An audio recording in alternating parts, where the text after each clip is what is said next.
Hi, everybody. We'll get started in just a second. I'll let everybody move over from the waiting room into the main webinar.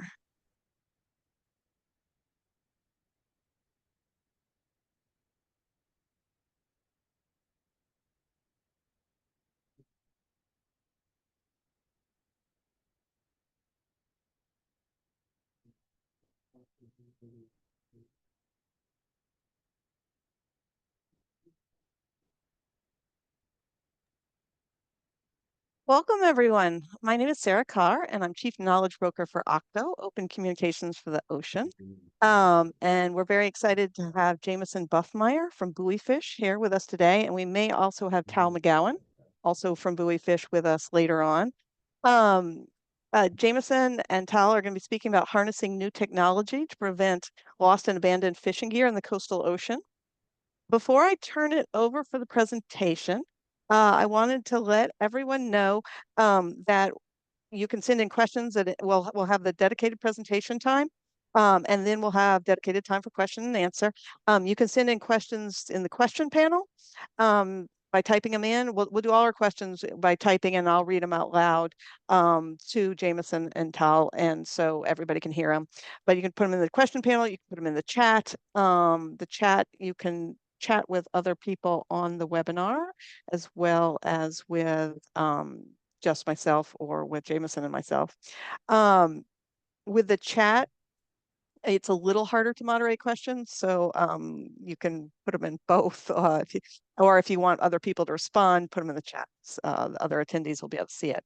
Also with the chat, you can put in other information that's relevant, that's to the presentation. We just ask that anything you post in the chat, which can be seen by everybody, be professional and on the topic. And that's all I have, and I'll turn it over to you now, Jameson. Thank you, Sarah. Excited to share a bit of our journey. Let me go ahead and put the presentation up so you can see it now. We'll start from the beginning. My name is Jameson Buffmire. I'm the founder of buoy.fish. We're a startup based in San Francisco, California, that was founded by two commercial fishermen. We own and operate a small vessel called Anu. She's very cute. She's a bartender from the 70s. And we were losing a tremendous amount of fishing gear, and it was kind of driving me up a wall. You know, we're a young company and can't afford to be losing kind of expensive equipment. So with that in mind, I had a day job in telecommunications at the time, and I was aware of some emerging wireless technology that could fit. And so I put together a prototype, deployed it, and the rest is, the story you'll see in today's presentation. This picture, it always struck me because this was the best in class technology for more than 100 years for how to mark your gear. And when you attend a modern gear marking conference, this is what they'll still show. What's innovative today is writing a number on the buoy. We think that there's a better way. So for those who may not be as familiar with the problem of abandoned, lost, and discarded fishing equipment, more than 25 million traps and pots are lost to the ocean every year out of more than 1 billion deployed. This kills 3.3 million blue crab alone. Why? Because they get trapped in the abandoned equipment and they die, and they draw in additional crabs from the food source, and then they pass away and they die. They draw in more, so it becomes kind of a circle of death. It's really sad. It also reduces catch for fishermen, so 831 million in lost catch in some fisheries. 86% of fishermen are reporting less catch because fish are getting caught in the pots. And about 70%, and this was surprising to me, but 70 to 80%, depending on the study, of macroplastics by weight in the ocean are lost and abandoned fishing equipment. So, the microplastics we're all familiar with in the great garbage patch, the sort of atomized consumer goods are there as well, but they actually present less harm to the ocean. They don't trap sea creatures. They don't create artificial reef. Their mooring lines don't tangle up whales and leatherback sea turtles. So, our thesis is that the best way to reduce this is to prevent it before it happens. So if we can help people keep tabs on their equipment, they're less likely to lose them and less likely to contribute to the ghost gear dilemma. This is a screenshot of our modern dashboard. You can see, the last ping, last known coordinates, all of the buoys that are deployed in our first and largest commercial pilot off the coast of Baja, more than 70 units at any given time, plus 10 boats actually. This is one of the longer pings in terms of range. So we are using something called LoRaWAN. For those not familiar, it's low power, long range, a wide area network. That's what the acronym stands for. So we see realistic range of 30 to 40 miles. And what we find is most people fish very near shore for many of the pot-based fisheries. So when a drift event occurs, like a unit very far offshore, it's usually untethered. There are others pursuing this idea, which is exciting and validating because we think that it is a big problem and that there are innovative solutions. Some folks have proposed using satellite technology or cellular or local RF, but we believe that these are probably not the best solution. The satellite tends to be exceedingly expensive and cost more on the power budget and require a larger battery. So you end up with something that looks nothing like a traditional trap gear. So we're the first to be deploying these LoRaWAN devices. I don't think we're the last, but we're pennies compared to dollars per month in terms of cost, and an order of magnitude cheaper in terms of hardware upfront cost. So this is our first product. All of the intelligence is embedded inside the spindle, which is on top of the buoy. They're capable of more than 1 year of battery autonomy, 40 miles of range. And what's important is it's pretty traditional equipment from a fisherman's standpoint, so they don't have to change their behavior too much.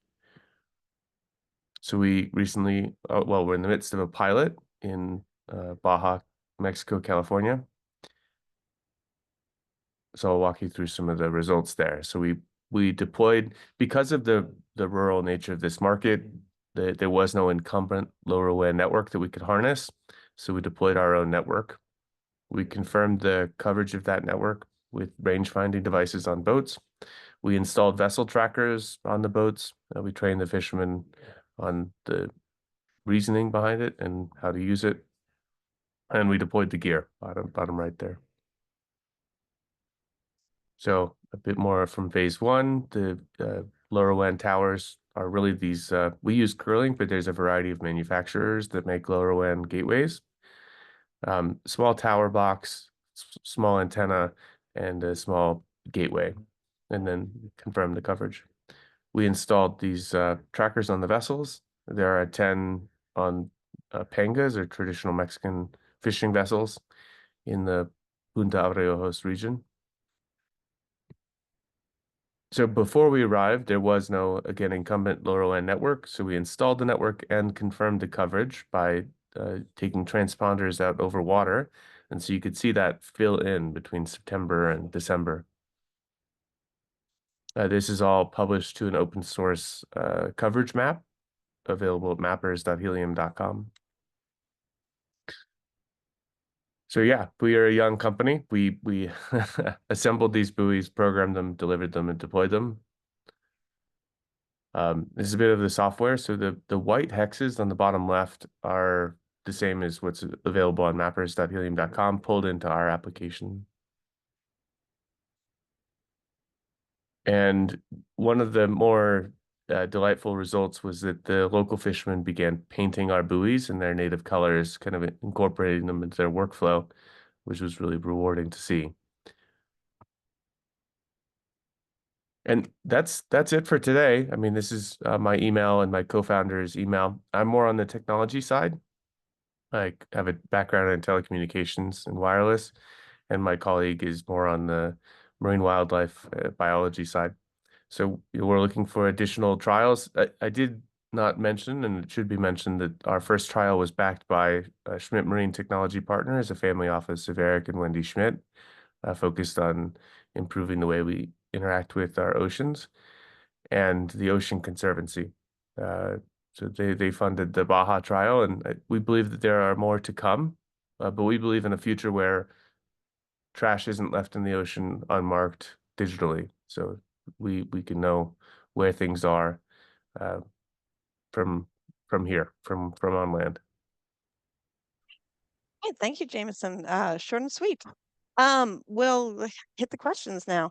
One that came in, different fisheries use different buoys and floats. Are you targeting a specific fishery or is it applicable to all? Yeah, it's a great question. Here in California, where we're based, my original design was embedded inside a traditional 7x14 trap buoy, which is for our local fishery. This works as long as you get it upright and out of water. Uh, so there are methods to do that with counterweighting or spindles. Um, what we found was this design of a trap buoy from the East Coast, lobster fish, or not lobster, sorry. Um, yeah, an East Coast fishery with the spindle on top, the stick, was the best way to achieve RF performance. We counterweight it with a shackle. I've tried to clear this with the local authorities in California and have not received written confirmation that it's within the guidance. It's a bit complicated, right? Because like there is a program called experimental fishing permit application in California, and they want you to apply if you're doing something, similar but not in the current scope. The lead scientist for that program said that our approach was too in line with the existing methodology to require any additional permitting. But the lead enforcement game warden for the state of California hasn't confirmed that our spindle design is permissible. So what we found so far is that operating outside the United States, where there's less sort of red tape, has been a much quicker path. We can and will sell kind of stealth ones to the US market, but it may not be a one-for-one replacement like we're proposing.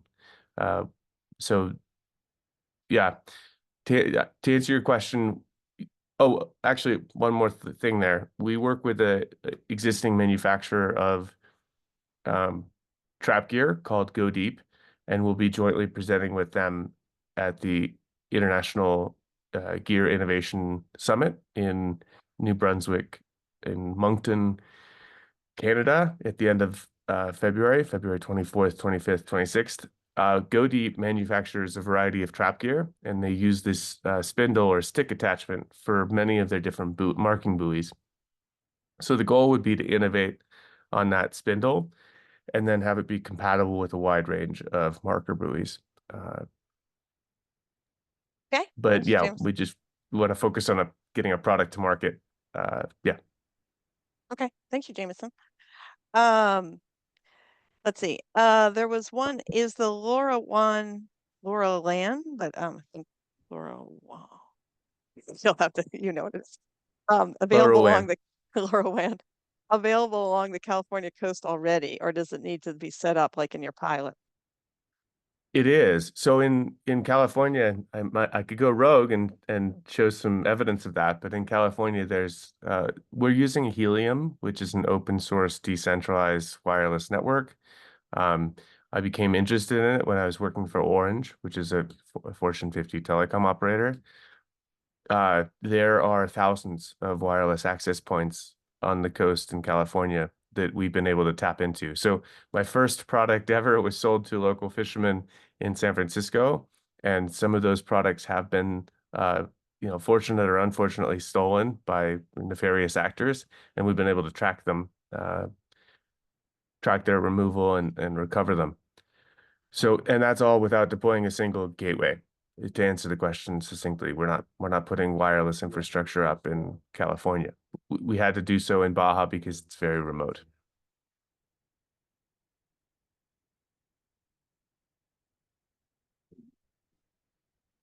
I can't hear you, Sarah. I don't know if you're on mute. Yeah, I was on mute. Thank you. How does the system avoid whale entanglement? That's a long-term visionary goal of ours. I wouldn't say we have figured that out completely today.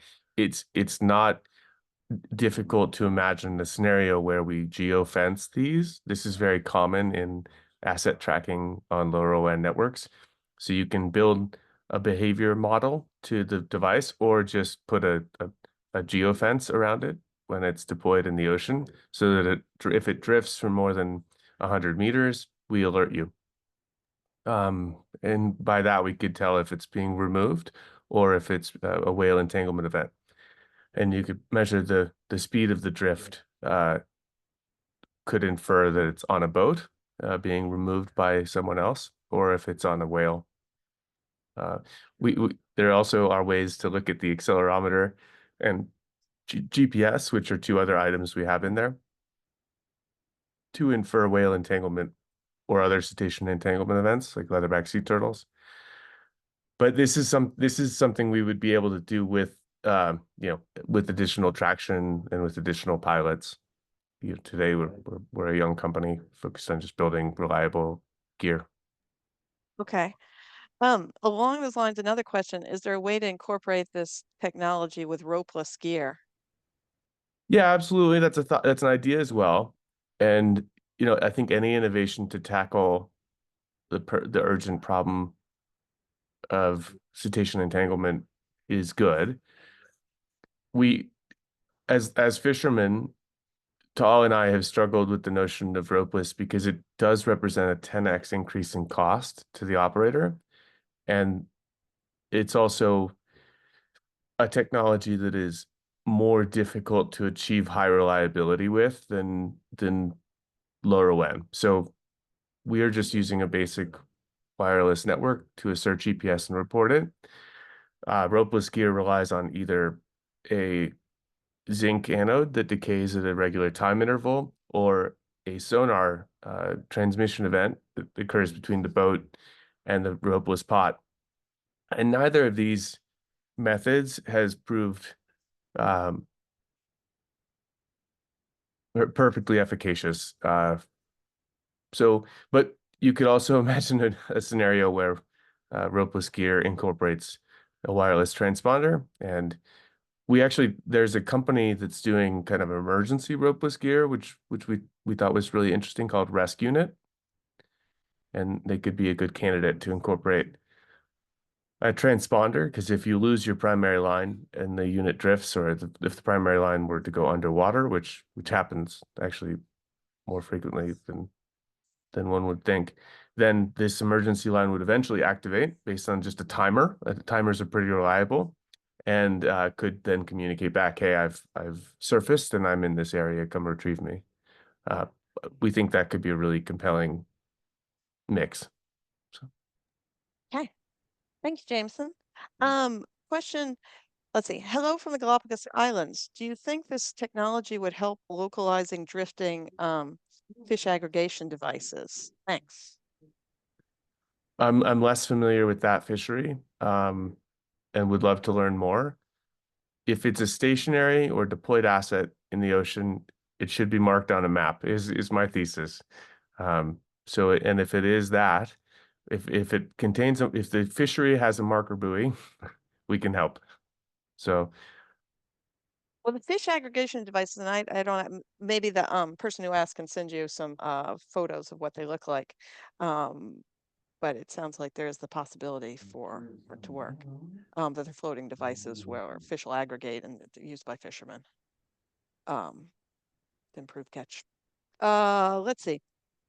Any statistics on how buoy fish has affected the loss or recovery of gear? we're we're in the middle of our first pilot. So at scale pilot. Our first customer in California, his gear was stolen at the when deployed off the coast of Point Reyes National Seashore and was recovered by us. So for our first customer, we're 1-to-1 success rate. For our at scale deployment in Baja, I think we'll be able to provide a better level of analysis in 3 months when trial is concluded, we can determine how many units were lost. And the incredible thing here is our benchmark is very unclear because all of the loss rates are self-reported historically. So we're moving from a lack of information to a very known level of detail. So it's to compare, uh, yeah, statistics and loss rates. We would have to have a good benchmark, and I don't think we have one today. We just have self-reported pen and notepad. Does that make sense? Uh, yeah, thank you, Jameson. Also, I just wanted to report somebody put in their fish aggregation devices that are permanent and mobile, and their location is very well documented. Okay, thank you, Justin. Let's see. Question that there's lots of questions about cost, and then like what cost may be in the future. Can you talk about what the cost is now and where you see it going in the future? The Ocean Conservancy paid, well, we have two different variants that the Ocean Conservancy chose to deploy. One is using pure terrestrial LoRaWAN, and that was $200 per unit and $5 per unit per month when activated. And we have a satellite-based unit, which is $500 per unit and $10 per unit per month. The satellite-based unit communicates to a mid-Earth orbit geospatial satellite that uses the LoRa physical layer protocol, but it's not a wide area network in the same sense. So it's point to point, buoy to satellite over LoRa. So yeah, but those are the price points today. Our goal is to get it as obviously very as low as possible. We believe for this to be broadly adopted, it has to match or nearly approximate the cost of traditional trap gear. So our competition is a $5 buoy, not a $2,000 satellite buoy. Um, and I think at volume we can get much closer, like much closer. We are at the startup phase, entirely grant funded to date, but with significant investment, you could bring that unit cost well below $100 for the spindle. So Okay, thank you. And let me read a couple questions, and you've answered a lot of this, but if there's additional thoughts related to them, if you could go ahead and add those. Let's see. Can the technology work in any regions like West Africa? If yes, how expensive is it to purchase and deploy? And then another question comment. A lot of DFG is in the garbage patch, is also from Asian fisheries. Have you thought of a price point that accommodates that market with possibly reduced purchasing power? And then there's questions about where it can be deployed, like in terms of thinking of like where the infrastructure exists right now. People have asked about San Quentin, Baja California, and other areas. LoRaWAN is a global protocol with different frequency support by region. So they're in the US and North America and Mexico, it's on the 915 band. In Europe, it's on 868, and in Asia, it's somewhere in the 400s, and I can't remember the exact number. Our existing device has a software-defined radio and can support all of these different protocols with a over-the-air update. They can be done when provisioning the unit. So in short, yes, all of those areas, including Africa, there is a deployment methodology and approach. The gateways would either need to be in place already, and there's a good coverage map for LoRaWAN. If you go to network.helium.com, you can see all of the LoRa access points that are deployed globally and that we could use. If Would you you want to deploy it, go ahead. would you be able to pull that up Yeah, sure. and then people can see? Yeah, thank you. Don't mean to interrupt your train of thought. No, that's fine.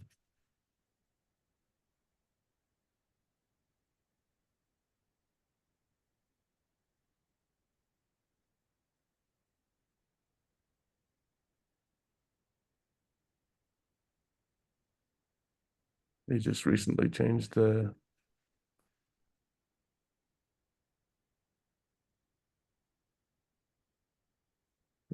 map here, but so that If you're sharing mhm. just your presentation, we can't see Oh, like the rest of your screen. Yeah. okay. So if you could maybe Yeah, let me you have to change the sharing. sharing is paused. Stop share, and then we'll Yes. share a different one.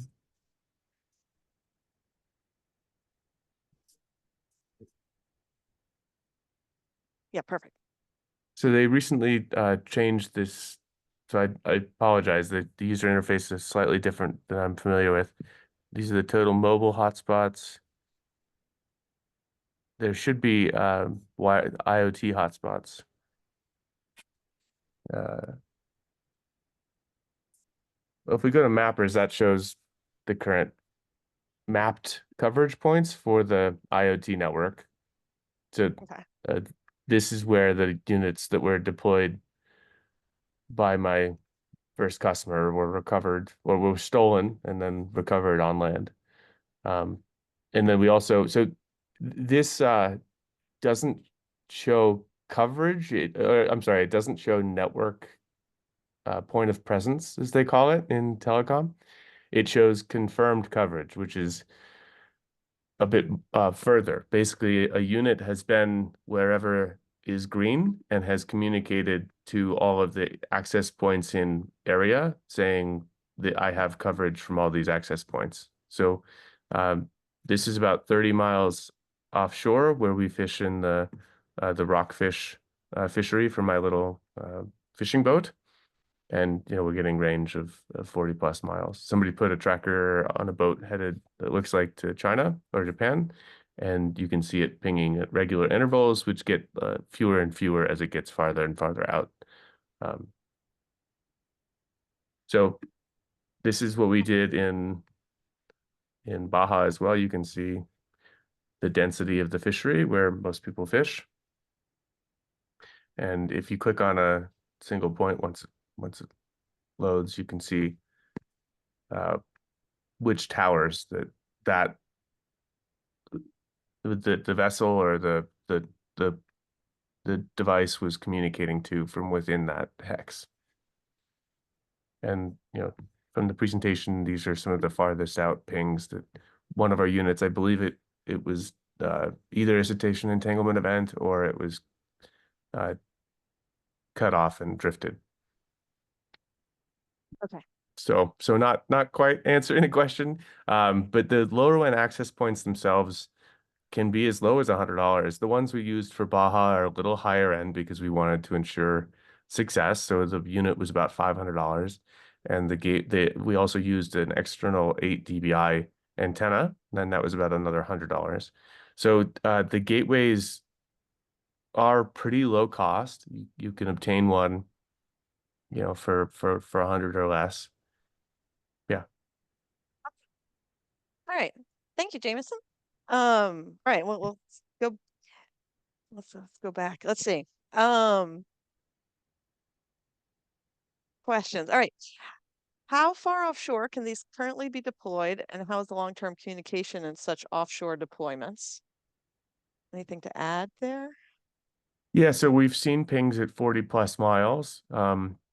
And it really depends on the height of your antenna. So if you put your antenna on a telecom pole at 500 feet, you will see I mean the longest terrestrial lower band communications are around 1,000 kilometers.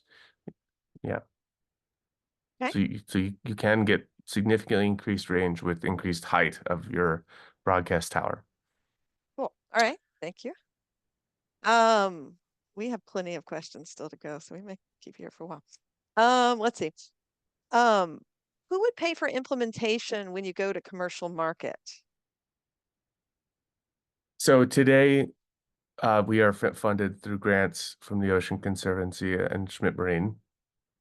We believe that in the near term, there is a subsidized market opportunity for fishermen to purchase directly. Fishermen want to keep track of their own equipment, often for more nefarious reasons, because other people in the industry, they call it running your gear, but they might go out there and pull your pot without you being there. They may take your catch. They may put your pot back, and then you'll just come back and there'll be no bait and no catch. And you'll wonder, well, you won't wonder. You'll know exactly what happened. Someone came out and stole your crab or your shrimp or your lobster. Um, we believe that those individuals will purchase units if we can get them to, $50 or less or thereabouts. So there might be a subsidized opportunity to sell direct where we work with NGOs to bring the near-term costs down to a point where they could purchase direct. We also believe that for the midterm, ocean conservation institutions that have a longer return horizon are interested in purchasing larger quantity of this equipment to deploy it in a managed fishery. So there are some fisheries that are very forward-looking, and we're hoping to partner with one. Frankly, that could be a result of this call, because like when we engage with our financial supporters, Schmidt Marine and the Ocean Conservancy so far, but we're also in touch with Bezos Earth Fund and the Builders Fund, family office of the Walton family, and they are looking for opportunities to deploy capital to illustrate that this could improve an entire fishery. So if we had a fishery that says, "Hey, I'm really interested in this. I'm of a certain size," we could potentially come in with all of the gear paid for. That we are looking for fisheries to partner with on that basis. Okay, thank you, Jameson. Can the signal be intercepted? Is it possible for someone else to locate your gear and steal it? No, yeah, these networks are architected with security and encryption in mind from the get-go. They use AES 128 encryption from the endpoint to the application server, which I host in a Azure instance. So it would be very hard to intercept the transmission event because it uses something called chirp spread spectrum, where it's actually using multiple pieces of the spectrum band that's sent out and then recompiled by the endpoint. And in the event that you could, you'd still have to have the key to break the encryption. So for the same reasons that it's hard for people to get into the Zoom call or into a authenticated bank account, it would be very difficult for them to get into the transmission event. Now, that said, whoever pays for the device, I think owns the data. So if a fisherman pays for it, they own the data, and they get to determine, whether they expose that to a regulator or to a conservation institution. I've been very delighted that the Ocean Conservancy has not asked for a login for the deployment we've had in Baja. They want the fishermen to own the data. So yeah, it's there is a yeah. I hope that answers the question. So Okay, thanks, Jameson. If it doesn't, just keep adding in questions. Let's see. Many buoys detach during storms. Do you have retrieval protocols in case they get detached and lost? again, we're a young company. That's very much on the roadmap. Okay. Can you provide a rough estimate of the budget required to conduct a pilot trial, such as the one you conducted in Baja? The one we did in Baja was 53,000 total budget for 80 units. The 80 deployed buoys. And a portion of those were satellite enabled, like I mentioned. So that was, and we also put 10 vessel trackers. So that was for 3 access points installed in region, 10 vessel trackers and 80 buoys. I think 20 of which were satellite enabled. So, yeah, that's, we really want to be accommodating. So, but we also have to pick opportunities that will help us progress the vision. Yeah. Okay. And I'm going to ask you, I'm going back to get all make sure I got all the questions in the chat. So again, if it may be that you've largely answered the questions, but if there's anything else you want to add. Okay. What fisheries are these being deployed in now? The Dungeness crab fishery in California and the spiny lobster fishery in Punta Ojos, Baja Sur. Mexico. Um, and we've had some inbound, but those are where they're deployed so far. Okay. And you gave the position. It said, I'm not familiar with the technology. Which is the position frequency? Yeah, it's using GPS to assert Okay. a three-axis position. It connects to more than 10 GPS satellites, GPS, GNSS. It's part of the traditional location assertion technology. There is the hope and idea of doing this using uh, time delay against the radios so that we can determine position in absence of GPS. GPS is the most power intensive operation that the device will do. Uh, so the wireless communication is very, very, very low power, but when it asserts its GPS coordinates, that is the higher. So, but yeah, today it's GPS only. In the future, we plan to use the network itself to assert the location in addition to GPS. Okay. Thank you. This is a little off the main topic, but I live in Dartmouth, Nova Scotia, Canada, close to Moncton. Is the event you were talking about going to be virtual or in person? In person, and I All encourage right. them to attend to apply. Uh, all right. And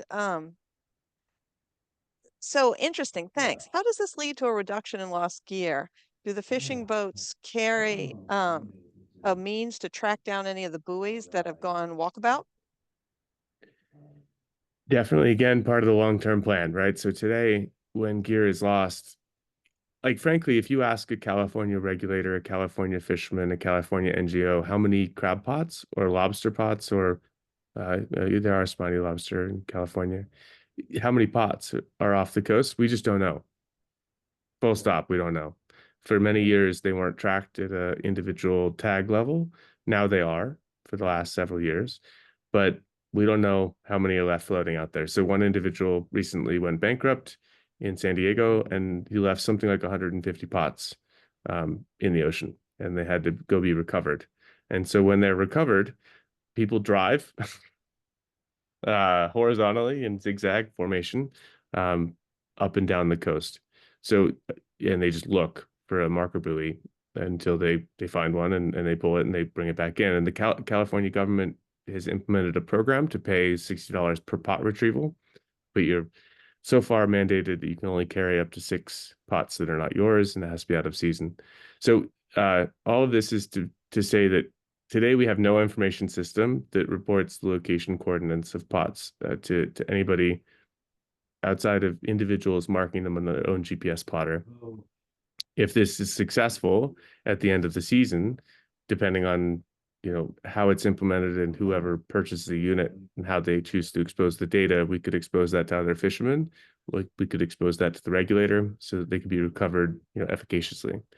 And we do think that the idea of having a unit on the vessel that could receive pings and help map those in absence of a wide area network connection between the buoy and land or the buoy and a satellite is a good idea. That's definitely an idea we've had, but not a product we've made yet. Okay. All right. Thank you, Jameson. Let's see. Can the buoys be smaller? From my understanding, the Resquinit's secondary buoy, the one with the timer release, is quite small, but I guess this could be fishery dependent.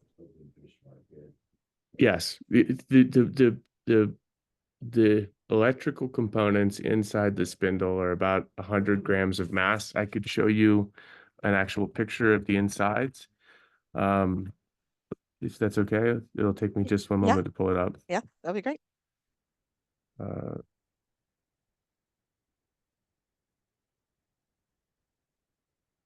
These are the electrical components that are inside the spindle. So we have a PCB, a battery, a USB-C charging port with a waterproof adapter. All of this is resined inside. Not resin, we use a two-part expanding poly foam to waterproof and insulate the electrical components from abrasion and water intrusion. But all of this could go in a very, very small form factor, right? So a different organization. It's designed to go in the spindle today, which is about 2 inches by 10 inches. But it could go in a smaller footprint as well. Okay, thank you. Let's see, new question. Many thanks, Jameson. This is amazing technology. As for recovery, are you aware of the Northwest Straits Foundation's sonar detection technologies? We started in Germany using the method from Finn Enterprises for traps and gill nets. In fact, oh, it's hard to read from the chat. Um, in fact, I retrieved a batch today, and it's very efficient without having to drag a loud GPS point on recovery. It was originally optimized for trap recovery. Very best wishes for your trials. Yeah, no, I'm not familiar, so I'd love to learn more about sonar. I guess it's sonar marking for pots and traps, but you have to still be right over it. That is the ocean is incredibly vast. Like 139 million square miles. I was writing in a report just how big it is. So I think any technology that helps us recover gear is good, but technology that allows us to go to that gear more efficiently, without having to canvas the ocean is good as well, right? So no, it's not sonar charting area. Okay, she'll send some. Okay. Let's see. A couple other questions. Let's see. How do you use the data collected from the shipboard tracking devices? I guess they are LoRaWAN as well. And is the design of buoy suitable for the fishing gears you trialed? Uh, does it come in addition to the surface marker buoy the fishers are already using? Um, Sorry, could you repeat the second part? Yeah. Um, let's see. Is the design of the buoy suitable for the fishing gears you trialed? Does it come in addition to the surface marker buoys the fishers are already using? Yes. Yeah, so far in their fishery, they wanted to have one small marker buoy and then our unit. Um, yeah, it just depends on the needs of the local fishery. Uh, the buoy can be designed to have different submersion pull weights. So like the amount of pull force it would take to submerge the unit. Today it's between like 10 and 20 pounds. But again, we just want to design the trackable component and allow the manufacturer, our existing partner manufacturer, Go Deep, to provide the the rest, the buoy and if there's a need for an additional marker buoy, then that as well. Okay, thank you. Um, and we'll wrap up now with sort of one last question. And you've addressed many aspects of this, but anything else sort of summarize. If you're coming from a developing country, how would you go about using this? Like what would be next steps? Uh, it's a good question. We're a young company, so we get in touch and have a conversation and see if there's an opportunity to do a pilot and, depending on the scale of the pilot, to obtain financing from an NGO who could be supportive. Um, yeah, it's not, yeah. So we just get in touch and we could have a conversation. Okay, fantastic. Thank you, Jameson. And thank you to everyone who came. You guys were very attentive, and we still have most of you here, which is great. And we appreciate all the many questions you answered. And we hope to catch up with you in the future when this is fully at scale and being widely used. And thank you everyone for attending today's webinar. We hope to catch you on future webinars. All right. All right. Have a great rest of your day, everyone.